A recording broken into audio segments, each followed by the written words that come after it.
तो पिछले एपिसोड में हमने देखा था कि कैसे चेन ये ने उस स्पिरिचुअल फियोनिक्स वांग चुआन को अपने स्टोन में ट्रैप कर लिया था। वांग चुआन ने वहां सिटी लॉर्ड के साथ और भी 2 लोगों को काफी बुरी तरीके से इंजर्ड कर दिया था, पर चेन ये अपनी पावर की हेल्प से उन्हें भी प्रोटेक्ट कर लेता है, जिससे उन सभी को पता लग गया था कि चेन ये कितना ज्यादा पावरफुल है। चेन ये के मूव्स को देखकर और उसकी पावर से इम्प्रेस होकर पास्ट के ह्यूमन एम्परर से मिलने की रिक्वेस्ट करते हैं, जिसके लिए वो मान गया था। इसके अलावा हमें क्यान फैन को दिखाया जाता है। ट्रायल के दौरान वो एक बंदे को काफी बुरी तरीके से इंजर्ड कर देती है। इस एपिसोड की स्टार्टिंग में दिखाया जाता है कि असल में ये तो कोई ह्यूमन नहीं बल्कि एक पपेट है। ये ट्रायल का फर्स्ट राउंड है जिसमें सभी कैंडिडेट को 100 पपेट्स को हराना होगा अगर उन्हें लेवल 2 पर जाना है। तो जी क्यान को दिखाते हैं जो अभी तक काफी सारे पपेट्स को मार चुकी थी। वो कहती है कि अब मैं ज्यादा देर तक इनसे फाइट नहीं कर सकती, लेकिन मुझे 100 पपेट्स को हराना ही होगा। तभी हमें दिखाते हैं कि उनमें से एक पपेट एक कंटेस्टेंट को नीचे फेंक देता है, जिससे वो एलिमिनेट हो जाती है। ये देखने के बाद जी क्यान सोच रही थी कि उसे कुछ भी करके गिरना तो बिल्कुल नहीं है, वरना एक झटके में उसकी सारी मेहनत पानी में मिल जाएगी। अचानक से एक पपेट के साथ फाइट करते हुए वो काफी बुरी तरीके से इंजर्ड हो गई थी, पर फिर भी ये चीज उसे रोक नहीं पाती और उसकी ये हिम्मत देखने के बाद तो लियान को भी मोटिवेशन मिल जाता है और वो भी अपनी स्वॉर्ड का यूज करते हुए उन सारे पपेट इल्यूजन को डिस्ट्रॉय करने लगती है। अब तक यहाँ पर जी क्यान को चारों तरफ से 5 पपेट्स ने घेर लिया था। उन सभी पपेट्स को देखने के बाद वो कह रही थी कि जी क्यान, तुमने 995 पपेट्स को हरा दिया है। क्या ये सच में तुम्हारी लिमिट है?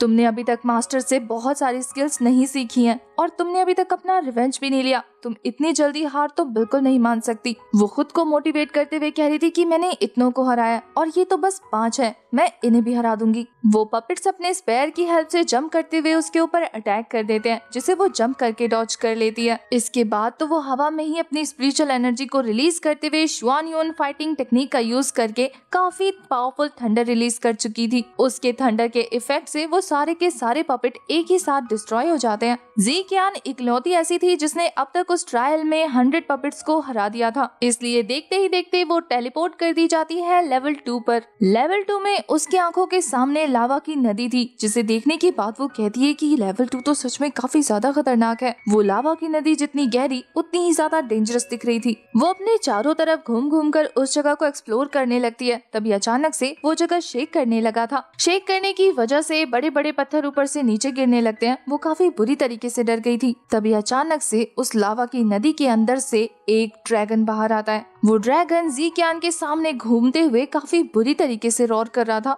ड्रैगन किंग शुआन लिंगपो स्टेज पर था, जिसे देखकर जी क्यान डरते हुए कहती है कि ये वाटर ड्रैगन की कल्टीवेशन तो मुझसे भी ज्यादा हाई है। वो काफी परेशान होते हुए कह रही थी कि मुझे नहीं पता था कि लेवल 2 में मुझे एक वाटर ड्रैगन से फाइट करनी होगी जिसका लेवल लिंगपो स्टेज पर होगा। इसका मतलब ये है कि आगे के लेवल्स और भी ज्यादा खतरनाक होने वाले हैं। वो अपनी पोजीशन लेते हुए कह रही थी कि चाहे कुछ भी हो जाए, मैं अपने मास्टर को शर्मिंदा नहीं करूंगी, मैं अपनी जान लगाकर फाइट करने वाली हूँ। वो वाटर ड्रैगन हमारी जी क्यान को इस तरीके से देखने के बाद भी कुछ रिएक्ट नहीं करता, बल्कि वापस उस लावा नदी के अंदर चला जाता है। उसका ये रिएक्शन तो हमारे जी क्यान को भी समझ नहीं आता कि आखिर वो ड्रैगन बिना अटैक किए वापस क्यों चला गया, जबकि वो चाहता तो फाइट कर सकता था। जी क्यान कहती है कि कहीं इस लावा ड्रैगन को ये तो नहीं लगा ना कि मैं इससे फाइट करने के लायक नहीं हूँ क्योंकि मेरी कल्टीवेशन कम है। आखिर इसकी ऐसा सोचने की हिम्मत हुई कैसे? वो तो वहाँ खड़े खड़े यही सोचने लगती है कि अब उसे आगे क्या करना चाहिए। तभी अचानक से उसे चेनिये की आवाज आती है, जो कि उसे पुकारते हुए वहाँ अपीयर हो गया था। चेनिये को ट्रायल के सेकंड राउंड में देखने के बाद वो काफी ज्यादा शॉक होते हुए कह रही थी कि मास्टर, आखिर आप यहाँ कैसे आ सकते हैं? ये तो एक हाई स्टेज का कल्टीवेटर्स फॉरबिडन एरिया है ना, जहाँ पर बड़े बड़े कल्टीवेटर्स को भी रिप्लेस कर दिया जाता है, आने नहीं देते। फिर आप इतने रेस्ट्रिक्टेड एरिया में इतनी आसानी से एंटर कैसे हो सकते हैं? जी क्यान तो कहता है कि भूलो मत, मैं तुम्हारा मास्टर हूँ और मेरिडियल में ऐसी कोई जगह नहीं जहाँ मुझे जाने से रोका जा सके। ना ही किसी के अंदर इतनी पावर है और ना ही ऐसी कोई सील है। इसके बाद वो काफी ज्यादा सीरियस होते हुए कह रहा था कि मुझे तुमसे ये उम्मीद नहीं थी। आखिर तुम्हें किस बात का हेजिटेशन है एक छोटे से पानी के सांप को देखकर जो कि लिंगपो स्टेज पर है? तुम इतना हेजिटेट कर रही हो? क्या उस छोटे से कीड़े ने तुम्हें इतना डरा दिया? मैंने तुम्हें ये तो नहीं सिखाया था ना? जी क्यान तो हंसते हुए कह रही थी कि मास्टर, आपको पता नहीं है कि मैं सिर्फ मॉडल स्टेज पर हूँ और वो लावा स्नेक वो लिंगपो स्टेज पर है, यानी कि मुझसे 2 लेवल ऊपर। अगर मैं लिंगपो स्टेज पर कल्टीवेट करके जाने लग गई ना तो मुझे अभी भी 2 साल लगेंगे। तो मैं कैसे उस स्नेक से फाइट करके उसे हरा सकती हूँ? वो तो थोड़े ही अटैक में मुझे घायल कर देगा। चैन ये कहता है कि शायद तुमने मेरी बात को ध्यान से सुना नहीं था। मैंने तुमसे कहा था कि कल्टीवेशन लेवल मैटर्स नहीं करता, सारी पावर तुम्हारी स्ट्रेंथ में होल्ड करती है, और इसके अलावा तुम बिना ट्राई करे हार कैसे मान सकती हो?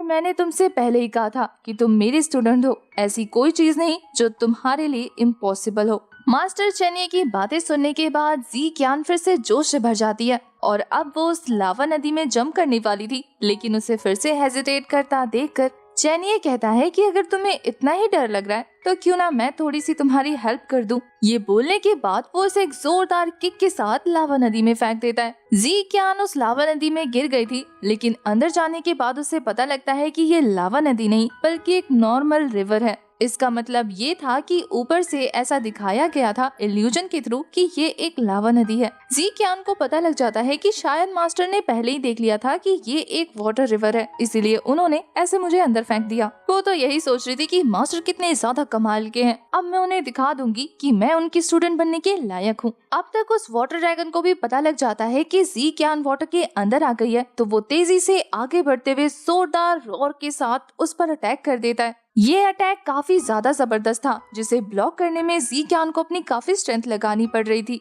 वाटर ड्रैगन उसे अपने मुंह से ब्लॉक करते हुए अपने पंजे से जोरदार हिट दे देता है, जिससे जी क्यान पीछे हटते हुए ये सोच रही थी कि सच में ये वाटर ड्रैगन तो बहुत ज्यादा पावरफुल है। पर इसके बाद तो वो अपनी स्पिरिचुअल पावर रिलीज करते हुए आगे बढ़ने लगती है। वो अपने मन में यही सोच रही थी कि मास्टर ने सही कहा था, मैं बिना ट्राई करे हार नहीं मान सकती। वो जैसे ही उस ड्रैगन पर अटैक करती है, वो ड्रैगन भी अपनी स्पिरिचुअल पावर रिलीज करते हुए उसे ब्लॉक कर रहा था। उन दोनों का ही अटैक आपस में टकराने की वजह से काफी बड़ा ब्लास्ट होता है। वो ड्रैगन आसानी से जी क्यान पर ओवरकम कर पा रहा था, वो तो उसे निगलने के लिए तेजी से आगे बढ़ने लगता है। जी क्यान और उसके बीच में काफी देर तक जबरदस्त फाइट होती है, जिसमें वो वाटर ड्रैगन जी क्यान को निगलने की पूरी कोशिश कर रहा था, और वहीं दूसरी तरफ जी क्यान बस उस ड्रैगन को डॉज कर रही थी। जी क्यान तो पीछे मुड़ते हुए अपनी स्पिरिचुअल पावर की हेल्प से एक जोरदार पंच उसे दे मारती है, जिससे हिट होकर वो ड्रैगन थोड़ी देर के लिए कंफ्यूज हो जाता है। जी क्यान के इस अटैक की वजह से वो वाटर ड्रैगन काफी नाराज हो गया था।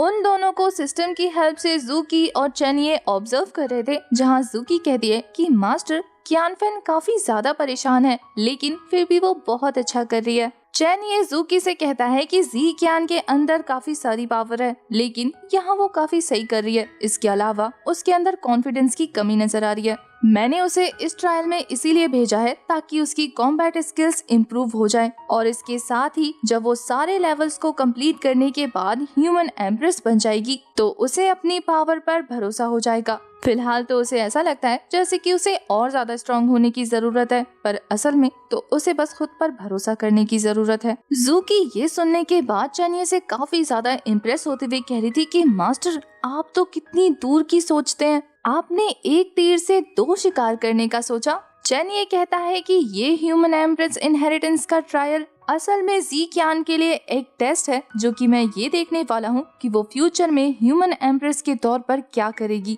हमें सिस्टम की स्क्रीन के थ्रू दिखाया जाता है कि उस वाटर ड्रैगन ने जी क्यान को चारों तरफ से लपेट लिया था। वो खुद को छुड़ाने की काफी ज्यादा कोशिश करने लगती है, और फिर अचानक से अपनी स्पिरिचुअल पावर का यूज करते हुए वो उस वाटर ड्रैगन को खुद से दूर कर चुकी थी। उसके इस अटैक से तो ये वाटर ड्रैगन काफी बुरी तरीके से तड़पने लगता है, और अब वो गुस्से से तिलमिलाते हुए जी क्यान पर अपनी सारी एनर्जी यूज करते हुए एक जोरदार हिट करता है। यह अटैक सच में काफी ज्यादा पावरफुल था। इससे हिट होने के बाद जी क्यान वहाँ मौजूद पत्थरों से टकरा जाती है। इस अटैक की वजह से उसके मुंह से ब्लड आने लगा था। उस वाटर ड्रैगन से फाइट करते हुए जी क्यान को इतना तो पता लग जाता है कि अगर इस ड्रैगन को हराना है तो उसके पास एक स्पिरिचुअल वेपन का होना काफी ज्यादा जरूरी है, क्योंकि इसकी चमड़ी बहुत ज्यादा मोटी है, जिससे जी क्यान के पावरफुल से पावरफुल अटैक भी उसे कुछ नहीं कर पा रहे। दूसरी तरफ से वो ड्रैगन अटैक पे अटैक किए जा रहा था, और हमारी जी क्यान उस अटैक से बचते हुए सोच रही थी कि मास्टर की सिखाई हुई टेक्निक के अकॉर्डिंग मैंने एक टेक्निक सीखी है जिसमें हम अपनी स्पिरिचुअल एनर्जी का यूज करते हुए एक वेपन क्रिएट कर सकते हैं। पर अफसोस सिर्फ इतना है कि मैंने अभी तक उस स्पिरिचुअल ट्रांसफॉर्मेशन टेक्निक को कभी यूज नहीं किया। उसके इतना सोचते में ही वो ड्रैगन उसे निगलने वाला था, पर उससे पहले ही एन मौके पे जी क्यान अपनी स्पिरिचुअल एनर्जी को रिलीज करते हुए उसे ट्रांसफॉर्म करते हुए एक वेपन क्रिएट कर लेती है। और फिर उसी स्पिरिचुअल वेपन की हेल्प से उस वाटर ड्रैगन के अटैक को ब्लॉक भी कर चुकी थी। ये अटैक दोनों का ही सच में इक्वल था। जी क्यान अपने उस पावरफुल अटैक से हिट करके उस वाटर ड्रैगन को घायल कर देती है। ये हिट इतना ज्यादा पावरफुल था कि वो वाटर ड्रैगन थोड़ी देर के लिए अनकॉन्शियस हो जाता है और ये अटैक करते हुए वो काफी ज्यादा कूल लग रही थी। अब तो उसे खुद पर भरोसा होने लगता है। वो खुश होते हुए कह रही थी कि मैंने कर दिखाया। पर अब तक उस वाटर ड्रैगन ने भी हार नहीं मानी थी। वो फिर से अपनी स्पिरिचुअल एनर्जी को इकट्ठा करते हुए एक स्पिरिचुअल बॉल क्रिएट करने लगता है। पर जी क्यान इस बार उसके उस पावरफुल अटैक से घबराती नहीं। वो कहती है कि मैं तुमसे नहीं डरने वाली। और फिर वो अपने इस स्पेयर का यूज करते हुए थंडर अटैक क्रिएट करके उस ड्रैगन की तरफ थ्रो कर देती है। वो ड्रैगन भी अपने उस पावरफुल अटैक को थ्रो कर चुका था। उन दोनों के ही पावरफुल अटैक आपस में टकराते हैं जिससे काफी तेज एनर्जी रिलीज होने लगती है। यहाँ जी क्यान अपनी स्पिरिचुअल एनर्जी को और ज्यादा इंक्रीज कर चुकी थी जिससे उसका ये पावरफुल स्पेयर जाकर उस ड्रैगन को डिस्ट्रॉय कर देता है। इस पावरफुल अटैक से हिट होने के बाद वो ड्रैगन पत्थरों के नीचे दब चुका था। जी क्यान ने फाइनली उस ड्रैगन को हरा दिया था। तो वो खुश होते हुए कहती है कि मैंने लिंगपो स्टेज के एक बीस्ट को हरा दिया। वो कहती है कि मास्टर आपने देखा, मैंने इसे हरा दिया। चैन ये काफी ज्यादा प्राउड फील कर रहा था। पर तभी अचानक से उसे स्क्रीन पर हलचल नजर आती है। पत्थरों के बीच में से वो ड्रैगन एक और पावरफुल अटैक क्रिएट करने लगा था। ज़ूकी भी इस अटैक को नोटिस कर लेती है, लेकिन उसके जी क्यान को बताने से पहले ही वो ड्रैगन तेजी से उनकी तरफ बढ़ने लगता है। जी क्यान जैसे ही उस ड्रैगन से बचने के लिए पीछे हट रही थी, अब तक वो ड्रैगन उसके काफी ज्यादा पास आ गया था। इससे पहले कि वो ड्रैगन उस पर अटैक कर पाता, ये वाला एपिसोड हो जाता है खत्म। एपिसोड खत्म होने के बाद हमें इस वाटर ड्रैगन के बारे में काफी सारे फैक्ट्स पता चलते हैं, जैसे कि इस तरीके के वाटर ड्रैगन को सर्पेंट किंग शुआन के नाम से जाना जाता है, जो कि वाटर में रहते हुए अपनी कल्टीवेशन को तेजी से इम्प्रूव कर सकते हैं। इस तरीके के ड्रैगन्स को अपनी कल्टीवेशन को इम्प्रूव करने में 100 साल लग जाते हैं। इसका मतलब ये था कि जिससे जी क्यान की फाइट हो रही है वो 300 साल पुराना ड्रैगन है, क्योंकि वो 3rd स्टेज पर है। 3rd स्टेज पर पहुंचने की वजह से इस तरीके के स्नेक के अंदर एक ट्रांसफॉर्म होने की पावर है, जो कि इन्हें ड्रैगन में ट्रांसफॉर्म कर सकता है। ये बहुत ज्यादा स्ट्रॉन्ग, फास्ट और हाईली डिफेंसिव होते हैं। सर्पेंट किंग शुआन को ड्रैगन्स का किंग भी कहा जाता है। अब आने वाले एपिसोड में हम देखने वाले हैं कि जी क्यान के 3rd लेवल पर पहुंचने के बाद ही सारे बच्चे 2nd लेवल पर आते हैं। 3rd लेवल में जी क्यान की फाइट एक गुजियांग स्टेज के बीस्ट से होने वाली है, जो कि एक गोरिल्ला थंडर बीस्ट है। मास्टर चेन ये जी क्यान को बताता है कि इस लेवल को कंप्लीट करने के बाद ही वो ह्यूमन एम्प्रेस टॉम में एंटर कर पाएगी। पर देखने से ऐसा लग रहा था कि जी क्यान के लिए उस गोरिल्ला बीस्ट को हराना बहुत ज्यादा मुश्किल होने वाला है। अब आप कमेंट करके ये बताइए कि क्या आप नेक्स्ट एपिसोड के लिए एक्साइटेड है।